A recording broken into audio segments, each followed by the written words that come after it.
So thank you all for being here today. My name is Martin and I'm a librarian with LA County Library.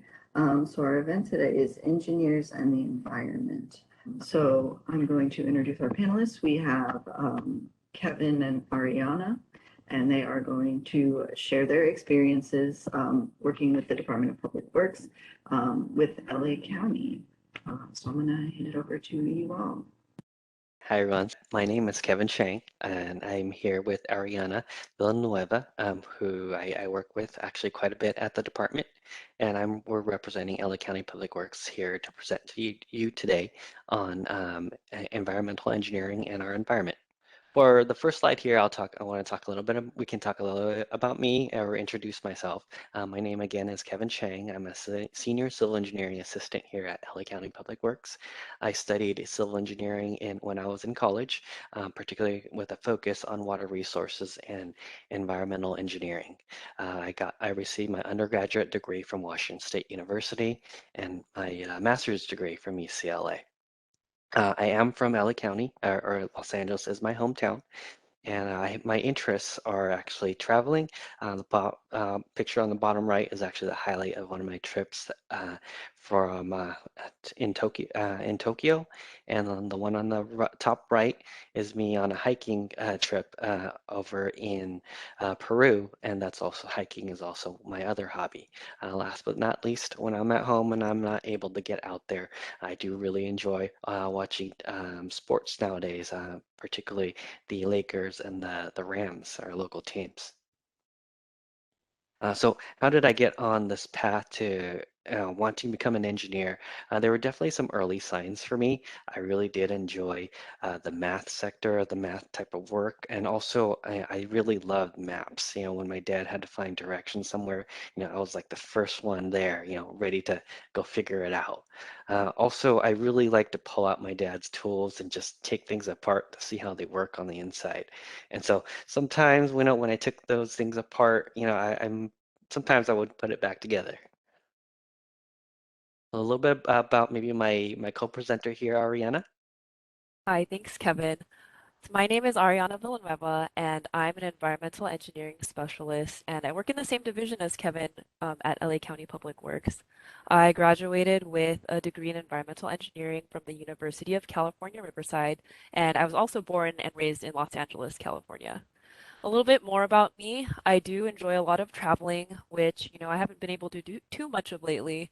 I love listening to music and especially going to concerts.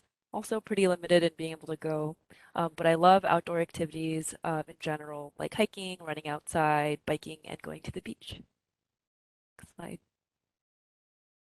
Some early signs of my STEAM career is that I was very interested in how things are made or how they work. When I was 10, my dad took me to a wastewater treatment plant, and during the tour, the operators told us, what happened when we flush the toilets and where the water goes, and that it gets treated. And at 10 years old, it was the first time I had seen, how large these pipes are that go from our communities to the treatment plant and all the equipment and facilities that are needed to treat it. And it really just opened my eyes to what happens behind the scenes of our everyday lives. And then since then, I had an interest in having a career that had to do with the environment. So I took a lot of science classes in school to learn more. And in the photo on the bottom, that's from my physics class senior year. And I enjoyed learning about, what makes bridges so strong and how they're able to hold so much weight. And I thought that making, a pretty strong bridge out of popsicle sticks was fun. Next slide. So before we jump into today's topic about the environment and what we do on a daily basis, we want to first talk about STEAM. So what is STEAM? Can anyone tell me what it stands for? Feel free to type in the chat and I'll give it a few seconds. I was actually really surprised, Kevin, by what the A stood for in STEAM. But, if anyone has any guesses, feel free to type them in the chat and we'll give you a few moments here. Oh, It looks like we got some good answers. you got some good answers. All right. So we'll click through here. Um, so yeah, we can click through. So S stands for science. T, technology, um, E, engineering, A, arts, and then M for math. Some of you guys got it all right. So if you didn't know before, this is what it stands for, and kudos to those who got it right on the head. Next. Oh, and then, sorry, you could go back to the previous slide. And here at Public Works, we have a little bit of STEAM, every STEAM aspect represented. For science, we have scientists, such as environmental scientists and geologists. For technology, we have information technology staff, IT staff, and computer experts who keep our websites running and our equipment running. For engineering, we have a lot of civil and environmental engineers, but we also have electrical, mechanical engineers, and then also some mechanics and surveyors. For the arts, we have landscape architects and designers, and then for math, we have accountants and analysts who make sure that we sustain the funding and budget for our projects. Next slide. And then just to break down the engineering field a little bit more, because Kevin and I are civil and environmental engineers, there are a wide range of engineering fields, but each are special in its own way, and all require problem solving and the ability to work with teams. So today, Kevin and I are going to focus on environmental engineering. Next slide. When you see the words environmental engineering or environmental engineers, what do you think of? Please feel free to comment in the chat. It could be anything that has to do with the environment. What are some keywords um, that come to mind when you think of the environment?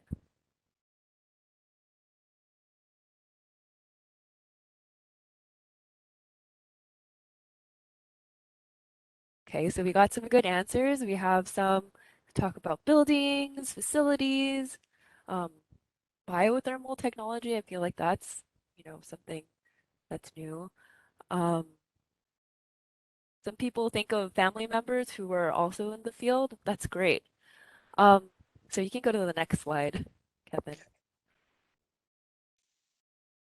Um, so environmental engineering is a field that encompasses solutions that will protect and also improve the health of living organisms and improve the quality of the environment. So to protect the environment, you're thinking about the air, the water, earth, trees, and then maybe some other things too that might affect that, like pollution or climate change or sustainability. And those are just some keywords that have to do with environmental engineering or careers that have to do with the environment. And so then before jumping into our careers, Kevin will talk a little bit more on what Public Works does. All right, so for Public Works, what do you guys think we do? Maybe you guys can throw some answers out there in the chat if you'd like. Any thoughts on what you guys think we might be working on or type of projects or services that we offer? Like, what is Public Works? Yeah, I see streets and sewers, oil spills. Your grandpa has a friend in Public Works, water quality moderation. Okay, power, energy, and water. You guys hit some of those very much on the dot. So here at Public Works, we basically provide services to over 10 million people in LA County um, to improve the quality of life for everybody. So we do that through a number of ways. Obviously, I'll go over that in more detail in a minute. But we serve really 100 or 10 million people. That's over 25% of Southern California. And we do that, in a very different settings or very different environments. If you think about LA County, we've got cities, right? Most of us live in a city or a very busy area. But at the same time, in LA County, we have beaches that the county also provides services to. We have mountains in our foothills as well, and then we also have deserts. For some of you, if you've been to or you're from Palmdale or Lancaster, so we have deserts as well. So very different settings in throughout LA County, and our department helps to provide services to all those areas. And we do that through a number of different ways. We split those actually up into 6 core service areas.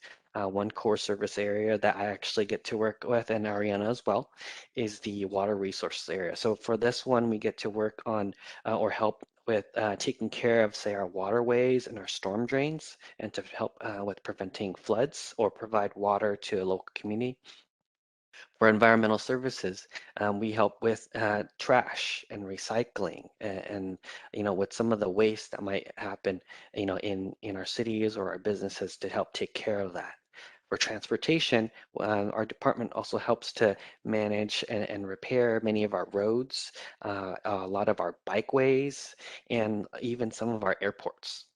For public buildings, we have teams that help to make sure that the buildings that are being built out there are either strong enough. We help with either checking it in the field with inspectors, or making sure that the plans and how it's designed can, say, withstand an earthquake. The next one, we have development services. So some of those teams there might help to build new neighborhoods. You might see LA County as a very busy and big county where, neighborhoods are built out, right? But there are actually new areas or new neighborhoods that are being built even today. Some of there are new communities being built out in the Santa Clarita area, like today, where, some of those companies are building hundreds of new homes in that area. Last but not least, we have the emergency management core service area, where we have teams ready to respond to emergencies. And that includes, say, maybe there's a wildfire or an earthquake or maybe some flooding event. So we do have teams that are ready to respond in those types of situations. So maybe a little bit more about myself. What do I do? As I mentioned, I do work in the water sector. I'm currently with the Stormwater Quality Division. And so the team that I get to work with, we are, one of the responsibilities is a watershed manager. So any of you guys might wonder what a watershed is. Any thoughts? All right, well, I can explain a little bit more about it. If you think about a watershed, and if you're wondering what it is, think of LA County or parts of LA County as a bowl. So when it rains, we've got mountains and hills on the side, right? And so when it rains, everything from the side comes into the middle. And so for the team that I'm assigned to, this is for the the upper LA River watershed. And so if you imagine the rain when it comes down in that watershed, it comes down almost like in a slide, water coming down a water slide. It comes down the LA River and eventually goes to the ocean. Now, if you think about the water that falls in, say, the upper LA River or the LA River watershed, do you think that water is clean? Sometimes not so much. So water that falls in, let's say, our mountains that maybe it had a wildfire recently, or even our streets or our front yards or backyards, that water might not always be the cleanest, because the water that falls on, say, our local streets, now, like, say, maybe the street in front of our house, that might carry some pollutants. So for those pollutants could be, say, maybe a straw or a cup from a local restaurant, or even metals from, parts of a car that fall off, or shavings from, like, the brakes in our cars. And for water that comes from our backyards and our yards, that might be chemicals, right? And it might be, say, if we have fertilizer that we try to help our gardens and our lawns grow, or say dog poop in the grass, that might get washed and bring chemicals and bacteria into the storm drains and eventually out into the LA River and the ocean. And so what my team looks at is to try to protect those waters and try to help clean it up before it gets there. So how do we do that? We do that through a number of different types, but one is called a regional project that we look at. These are the bigger projects, and typically we look at, say, a park, and we try to put in something there in engineering. We engineer something to try to help with cleaning up that water and not getting some of that water that might be dirty into our rivers and our oceans. So one example project here is the Magic Johnson Park, where we divert or send some of that water in the storm drains, particularly the dirty parts, and in the front into the park, where we can clean it up first, and then we get to put it into the lake. You can see in the picture on the top left, we get to really help to fill this beautiful lake for everyone to enjoy. And this lake helps to even feed to a little stream you can see on the right side where, the local community can come by and enjoy this water feature in the park. But not just that, the water that's in that lake, we actually use that water by cleaning it up some more, and then we use it to water the park or the grass around the lake. So we're able to save a little bit of water there by not having to take it from somewhere else. And so that's also another environmentally conscious thing to do by saving energy instead of taking water from maybe a faraway area. Also, you can kind of see around the lake on the top left, we have plants that help to create habitat that protect and provide a home for some of the animals and the wildlife in this area. Additionally, another type of project that we might try to use and put into our communities are green streets. So green streets are, if you're wondering, they're basically, you think about a street, we try to add stormwater or environmentally conscious components or things to that street to try to help with, our environment. So for example, here, when we take the water from our local storm drains that can wash some of those pollutants that we had mentioned, and we put it into the filter system or the water treatment system you see here and take out and clean up that water. After we clean up that water, we send it to a handful of dry wells behind that or after that. And so when we do that, you might wonder, well, one, what is a dry well? So a dry well is basically a very deep hole that goes deep into the ground. Sometimes they're 25 feet deep, sometimes they're 100 feet deep. But we use those to send the clean water down into the ground where we can filter it some more, but also it recharges the water that's in the ground. And that water in the ground, sometimes we can pump that up to use either for our kitchen or for our bathrooms. So we by helping to help the water resources in the area, yeah, we this project helps with that benefit as well. Also, with these green streets, we oftentimes try to add more trees and more plants to our neighborhoods. So you can see that on the note on the top left. We add these trees and these plants, they can add some habitat or living areas for the local wildlife where they can live and they can feed, but also it provides shade for us and also can help with improving the air around us in our communities. So next up, I have Ariana, who can talk about a little bit of what she does and how she actually helps some of my projects. All right, thanks, Kevin. So I'm an environmental engineering specialist, and while you can go to the next slide. Um, And as Kevin mentioned, I work with him often on the same water quality projects. So while he focuses on the project planning and construction, I work to ensure that these projects, when building them and when in operation, make as little negative or bad impact on the environment as much as possible. And that's to meet the California Environmental Quality Act, or CEQA. And I just wanted to throw that term out there, or this law, so you might hear it, if you pursue a similar career. And so in this slide on these two photos, these are examples of stormwater quality projects. And the first one is the green street that Kevin just showed. And you can see that it involves working under streets, sidewalks. And so, we'd have to be mindful of the surrounding location. And then sometimes these projects, like the regional projects he mentioned earlier, might involve really large structures, like the one on the right, which is a stormwater infiltration gallery. And that holds water, when it rains and allows it to soak deep into the ground, instead of going into a storm drain and into the ocean. And so there's a lot of effort that's done to ensure that, putting in these projects won't have significant or negative impacts on the environment. Next slide, please. And so I work with many teams to understand how projects will impact a number of environmental resources, and what needs to be done to ensure that the project has very little or no impact on the environment. So my teams and I look at both the construction and operation. For instance, would the project have, during construction, dust or other air pollutants? How do we make sure that, that doesn't happen? Will the construction be noisy, or will the project over time, generate some sort of noise? If we're putting a project in the street, would that project cause traffic problems?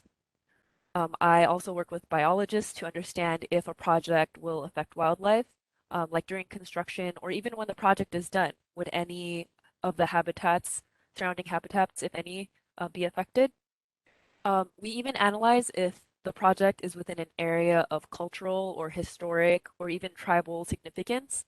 And we try to make sure that we can do everything that we can, that when we dig up, the ground, that if we find a resource, it's still intact, or if we know that there are existing resources, we want to preserve them as best as possible. We also look at how projects will impact waterways. And sometimes, for instance, these stormwater projects might even improve our surrounding waterways. And these are just some of the resources that we look at. CEQA requires a pretty robust study with many factors, but ultimately, the county projects that the county puts together goes through this type of environmental review. Next slide.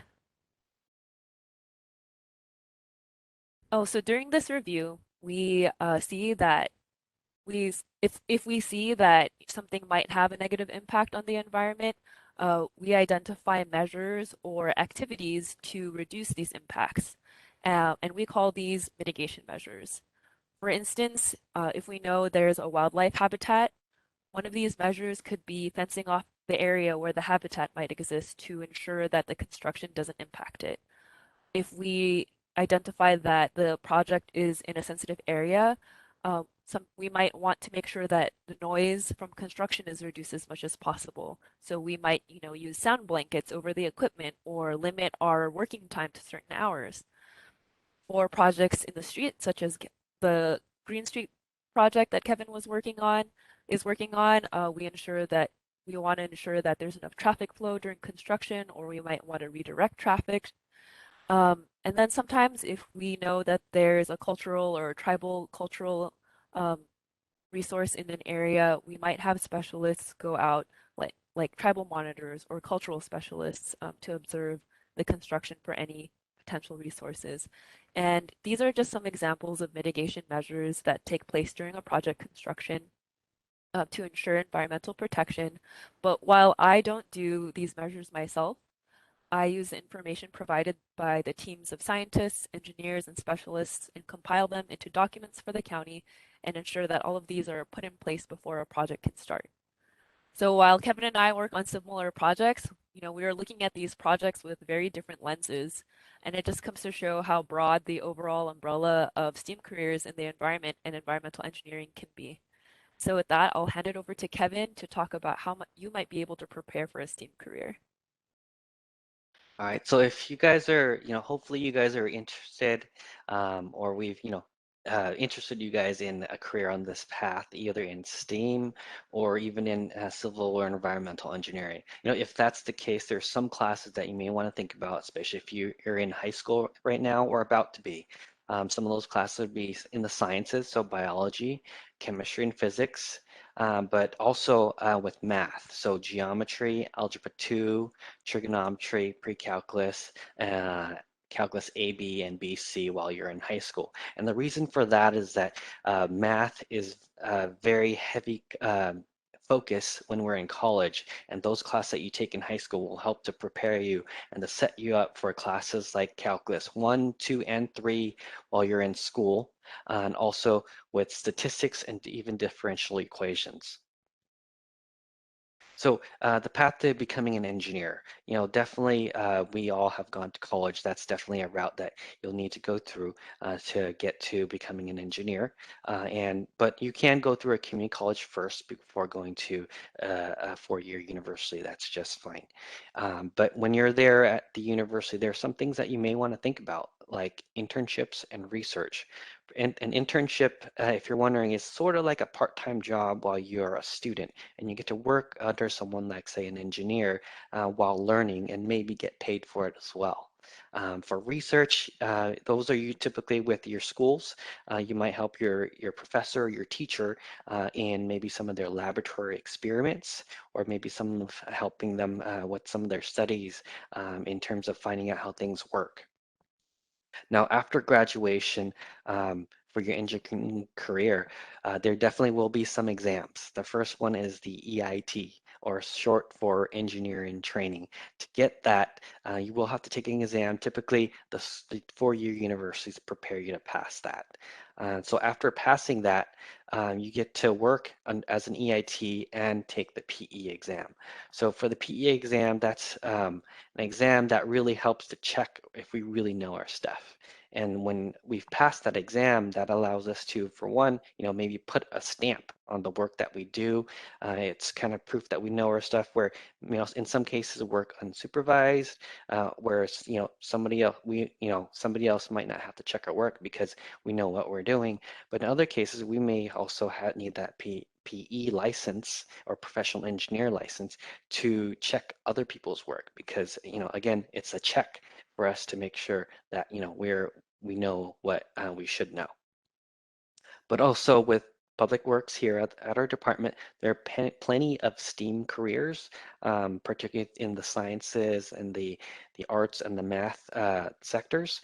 And so for those, you do want to look out. Definitely there are some certifications for some of those jobs as well. So, again, for your university, possibly some internships and research positions along the way, but do look out for certifications for each of those jobs.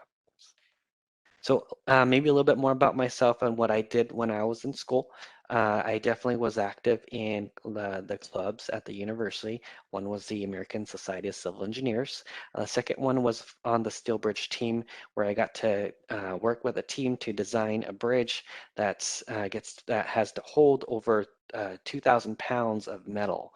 And then we've also got to design it in a way that's sort of like an erector set, where we have to build it in a very short period of time. That picture is me on the top right, where we built our bridge actually in less than 10 minutes and held over 2,000 pounds of metal afterwards when we tested it. Also, in, for the internships, I did have an opportunity, fortunately, to work with a consulting firm in the water resources industry up in the Seattle area. That picture is actually me on the bottom on the company website of a company that I had worked for, where I got to help with studying some of the local rivers and caring for them, and making sure that they're working and they're not, if there's flooding or there's landslides, that we're definitely looking at that and making sure that there's no danger to the people around those that we're helping to protect. Maybe more about Ariana, you've got some? Yeah, thanks, Kevin. So as I mentioned earlier, I majored in environmental engineering and had a focus in water quality. I actually thought that it was a little bit hard when I was in school, but I had a lot of friends that pushed me to keep going, and I became active in school organizations such as Engineers Without Borders, where we were able to apply what we learned in school in real life situations to help areas with poor water quality outside of our school, maybe outside of our school and outside of our country borders.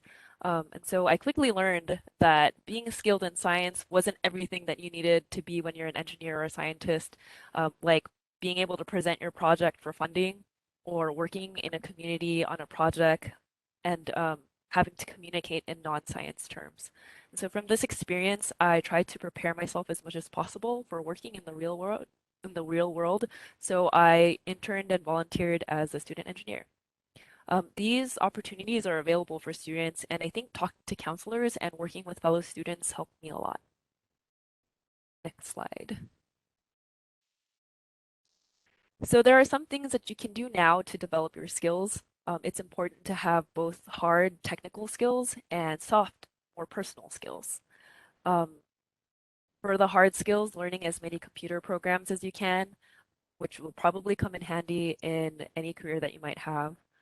Also, being able to do quick math calculations in your head could be useful. Knowing scientific basics will help you in most any STEAM career, like physics, how things move through time and space, chemistry, the different elements and compounds that make up life, biology, living organisms and their processes. And then it's important to have these soft skills too.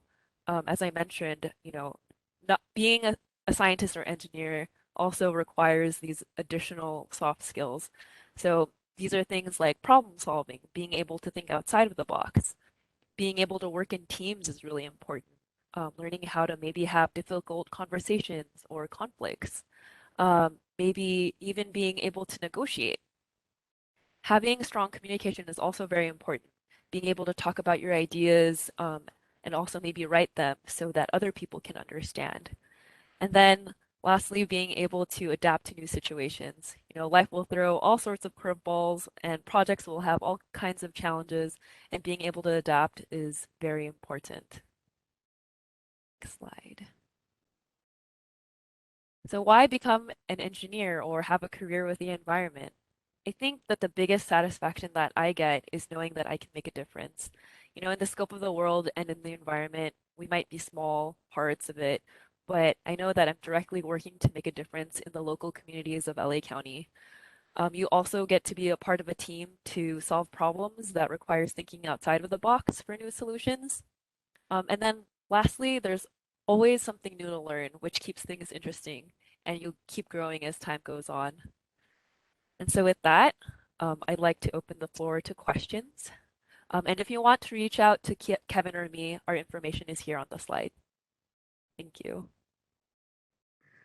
Awesome. Thank you all for that presentation. We do have some questions. So someone wanted to know, are you all responsible for taking care of oil spills and forest fires and helping clear the forest to prevent forest fires? Yeah, I can help answer that question. Not me, and I don't believe Ariana specifically, but we do have teams at the department who helps to either go out to investigate or help with cleanup after some of those incidences, including spills and forest fires.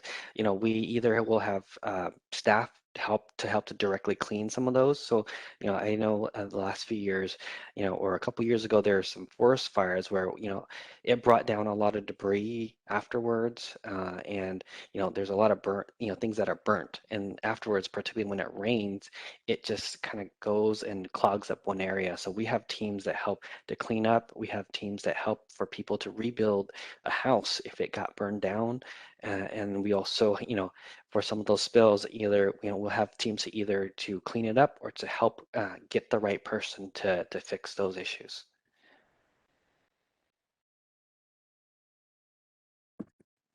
Awesome. And then Tiffany shared that we are not first responders for emergencies, but but we do assist with disaster recovery. So yeah, so like the Dominguez Channel odor and the Woosley fire. So yeah. Let's see what we have next. Where are the green streets in reality in LA? Do you all know that? Um, Definitely there's some that, I've gotten to work on. They're actually in the planning phase.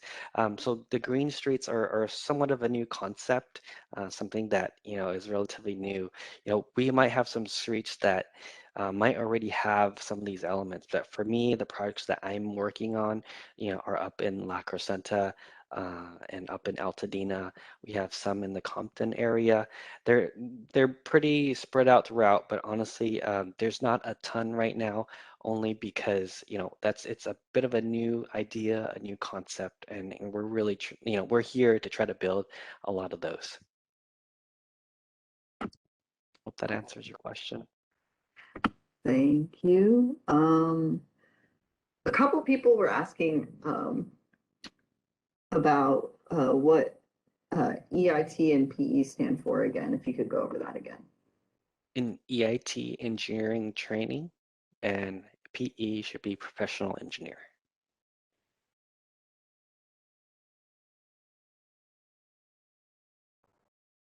Somebody wants to know how long you all interned for and how long is a normal internship?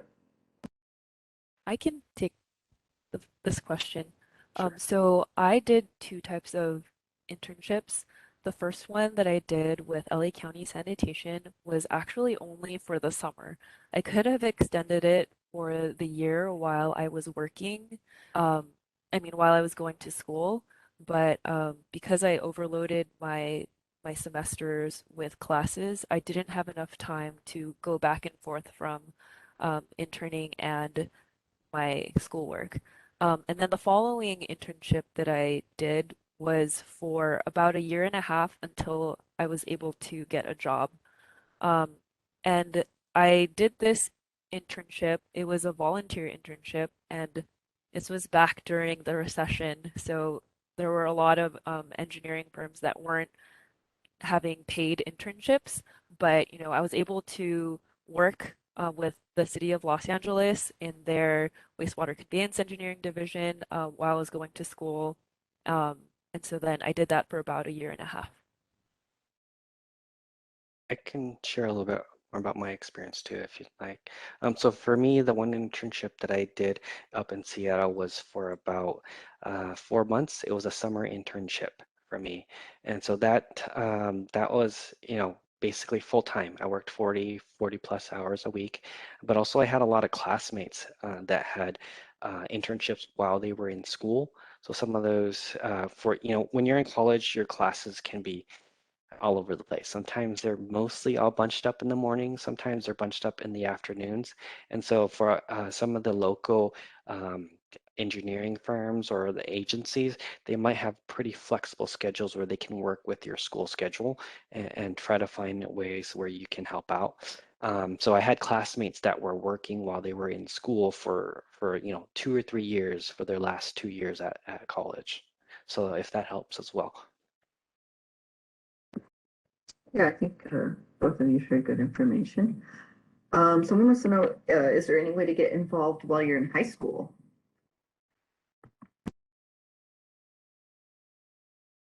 I I can can. take that. Oh, Oh, you, go. okay, I'll No, take it. you're good. Go for it. So when I was in high school, I went back to the place that I toured the wastewater treatment plant, and then I called one of the engineers there. It was, the same person that gave me the tour.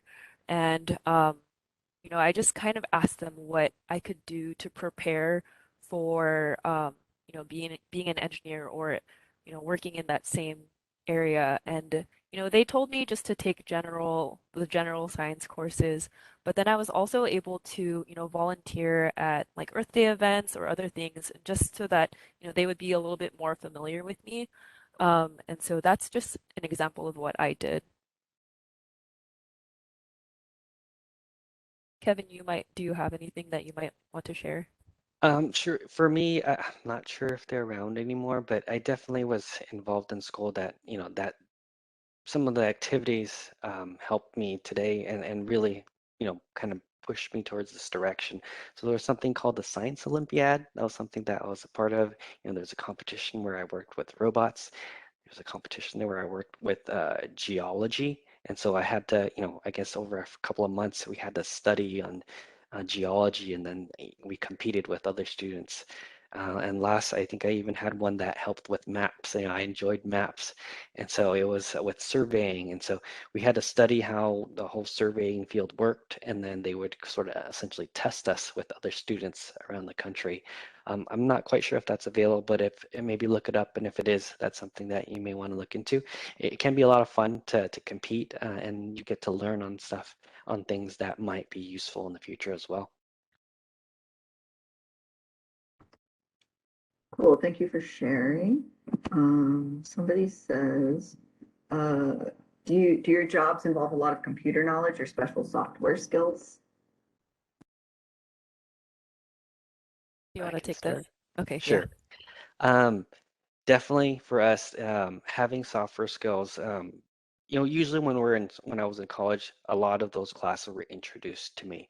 And so, even if you don't know now, you will along the way, your schoolwork or even some of, when you're actually at work, you will have opportunities to learn. But definitely, there's software called, GIS or AutoCAD or CAD, where, where we use that to draw our plans.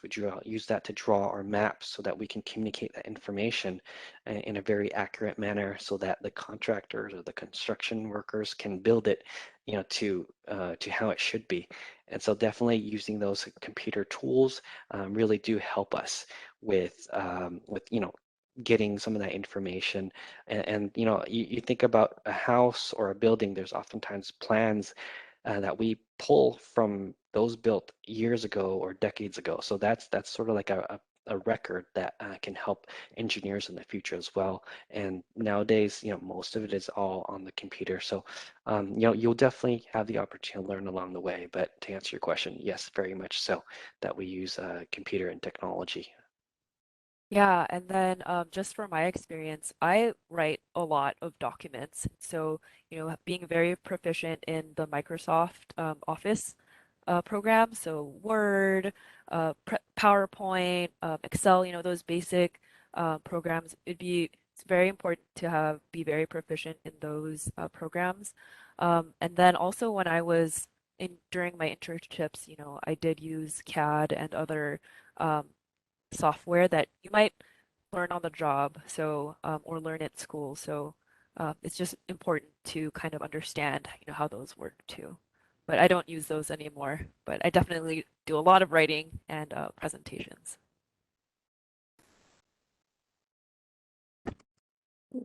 A couple people are asking if they wanted to see like what a job description looked like or that kind of thing. Uh, where would they go to find that? Do you know? Specifically with LA County. I'm not quite sure. Most definitely if there's a job posting, I think that would be there. But if not, I want to say if you can reach out to the departments, our HR department might does typically have some of that language that maybe they can share. I can't say for sure, but definitely for sure that description of those details are provided for the job postings themselves. And then I'm just going to echo that school job fairs might also advertise internships, so that might be available from your school. But you can also, do a Google search on like Kevin's title, for instance, senior civil environment or senior civil engineer assistant, and then maybe type in LA County, and it might a job description might pop up too. So you could always, search the internet. Right. What does your day to day look like? What did you do today or yesterday? I can start, Kevin. So I do a lot of writing. Um, a lot of the projects that, Kevin might be working on requires analysis. So that's like thinking through or evaluating how a project impacts the environment. And so then we might get reports or we might get emails from different teams, and I compile all of that into uh, an evaluation or a memo. And so a lot of my day is spent looking at these reports and then compiling them to make sure that these projects are compliant with CEQA, which is that term that I mentioned earlier. But those are for, some projects, and other projects, I work with big teams that, will help work on preparing really large documents. And so um, a lot of my day is also spent on meetings, talking to different teams and making sure that our milestones are being reached. So I can share a little bit more for me. I too was pretty busy with meetings today. I think I had five, and sometimes these are just more like calls, with say, Teams or Microsoft Teams or Zoom or WebEx nowadays. These are video calls or conferencing calls. So that makes up, most of some of my days at least, and at least most of today. And a lot of those calls were for, problem solving. Say, we have a project that might be taking on a lot of extra water. How do we find a way to resolve or get some of that water, into where it's supposed to go? Or say, another one, we're trying to get a project started. So just, making that phone call, talking to others, to get everybody on the same page. And so there's definitely a lot of planning and a lot of communication with my work, to just making sure that these projects move along smoothly. 5 meetings is a lot of meetings for one day. Let's see what else we've got. So somebody wants to know, are there places that use porous asphalt or porous pavement to help water drain down into the ground? So I Yeah, think sorry. I can answer that. Yes, there are most definitely places that use porous asphalt or porous pavement that help drain it into the ground. Most notably, I think they're used a lot in parking lots. So in those areas, part of the challenge with porous pavement and porous asphalt is that they're not as strong because they're actually kind of holy so that the water can flow through. And so we don't use it so much on the roads because we might have a huge, semi truck drive down that. But for a lot of our parking lots, say maybe in our parks or at some of the business around the area, they might be more able to use some of that porous asphalt in their parking lots, especially the parking spaces, because they don't have to handle so much weight.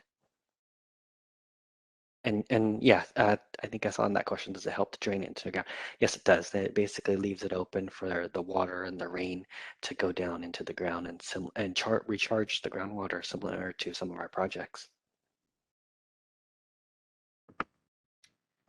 Cool, thank you. Somebody wants to know how you deal with leaking underground fuel storage tanks. I That's not really my focus, so I don't I can I can't really answer that. Maybe Ariana can. I can respond to that. So Okay. we don't directly work with leaking underground fuel storage tanks, but for instance, when we put in these projects, one of the CEQA considerations that we look for is, are these projects in areas that might have hazardous materials, or is on a list. So there's a list that has all of these leaking underground storage tanks um, listed. And so we want to know if these projects would impact one of those. And so, for instance, if we were to put a giant dry well into the ground, before we do that, we, kind of map the area first and make sure that, there's nothing in the area that might um, impact one of those leaking underground storage fuel tanks. So, we do a check before we put in the projects, but we we ourselves don't deal directly with these sorts of tanks. Actually, if it helps, I can throw a little bit something out there from, what I learned in school. Maybe not necessarily with always with underground storage tanks, but something that I learned or a class I took in school was to help to remediate groundwater, and so that is an engineering tool that we can use. Either, some of the things that I studied in that class was, how to use, chemicals that we can put into the ground where it'll clean up maybe some of the dirty water, the oils that might be there, and then it'll just kind of disintegrate into something that's pretty harmless. Other times, we can have engineering solutions where we can pump, that dirty water, those contaminants out of the ground, clean it up, and then put that groundwater back.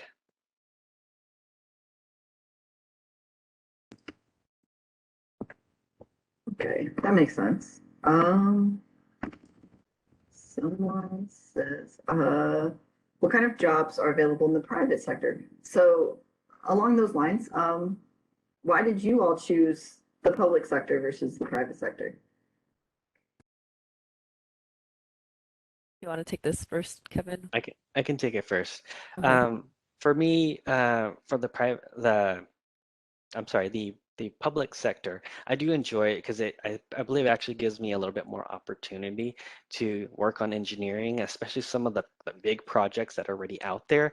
But at the same time, I also get to work a lot with the community and the public. And that's something that I really do enjoy, and part of why I chose the public sector. And, for in a lot of cases, the public sector can also offer some stability, because, if you think about it, our roads and our rivers, it's always there. It's always going to need maintenance.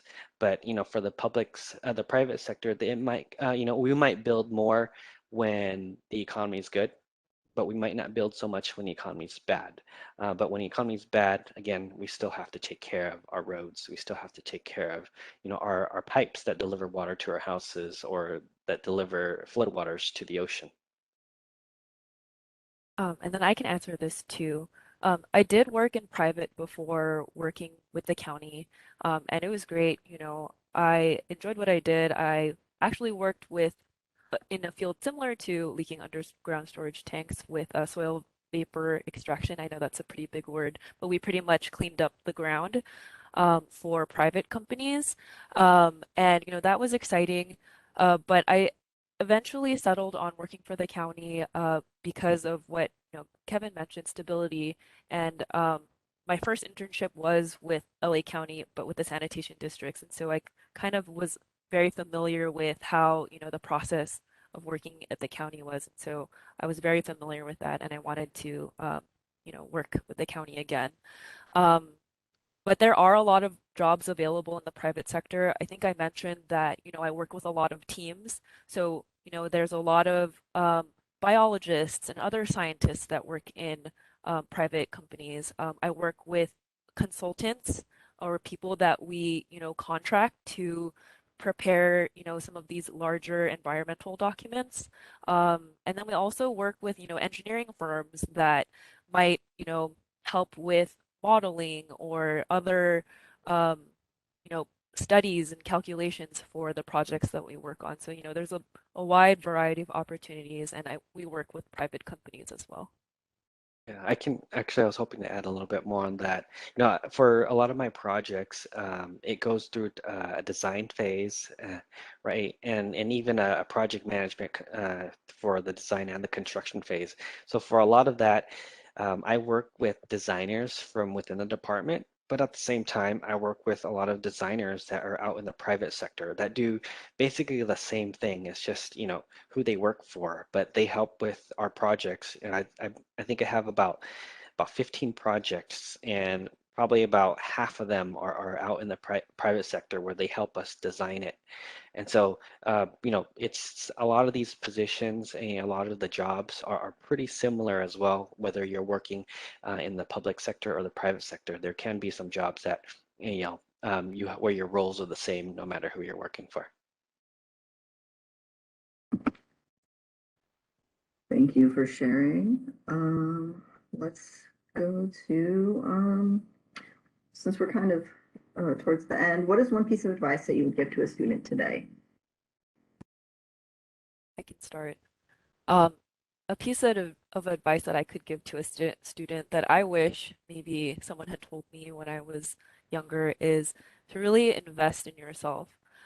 You might not know what you want to do now, and that's okay, but I think putting in the time to kind of figure it out by maybe asking more questions, like um, asking other people what they do, or just to kind of get a better idea of what options there are out there. I think, it would go a long way, instead of just, oh, I don't know what to do, or I'm not really sure, and I'll just, choose this one path. It's good to ask a lot of questions and, really invest in yourself, I think. The advice I would give is, if you meet something that might seem kind of challenging, don't get scared. Ask questions, try to get help.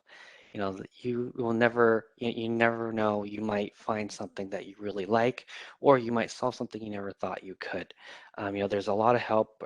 For me, especially when I got through school or with my jobs, I had a lot of mentors. I had a lot of professors, classmates, bosses, or managers that, really help me solve problems in ways that I never thought could be solved. You just learn new things, and then when you learn those tricks, you take it into your own knowledge, and then that's something that maybe I can pass along to somebody else, or I can use that and maybe mix and match and make my own solutions, and use that as my own bag of tricks, so to say, in the future. So I wouldn't, when you're met with challenges, take it head on.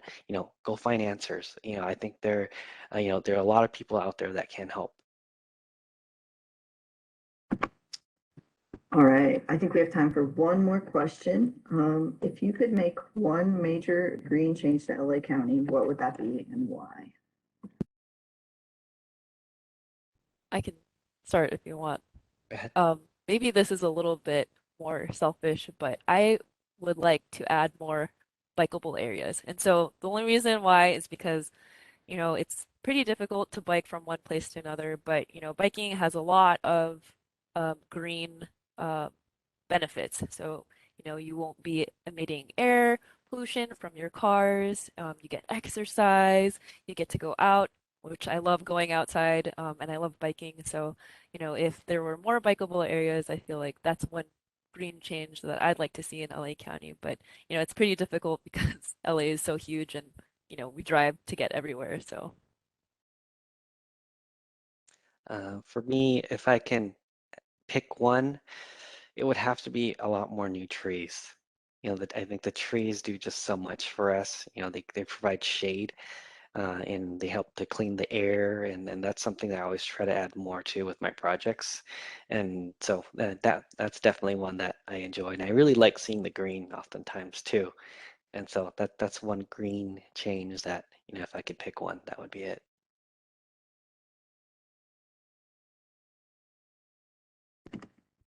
All right. So yeah, we are winding down. So thank you all for joining us today, and thank you to our panelists for joining us today as well and answering all of our questions. I learned a lot, and I'm going to go read some more about environmental engineering. Actually, I have a couple questions that I'm going to look up the answers to a little bit later. But yeah, thank you all for joining us. And there's going to be an email at the end with the survey. Please take that survey. It will help us out. It'll help Public Works out. And everyone will benefit from that. So thank you all for joining us. I know we have another one of these coming up next month. I could not tell you when that is, but it will probably be in the library email, which I encourage you to subscribe to. So yeah, be on the lookout for another event we have next month with Public Works. And thank you for your time. Bye, y'all. All right, thank you all. thanks, bye.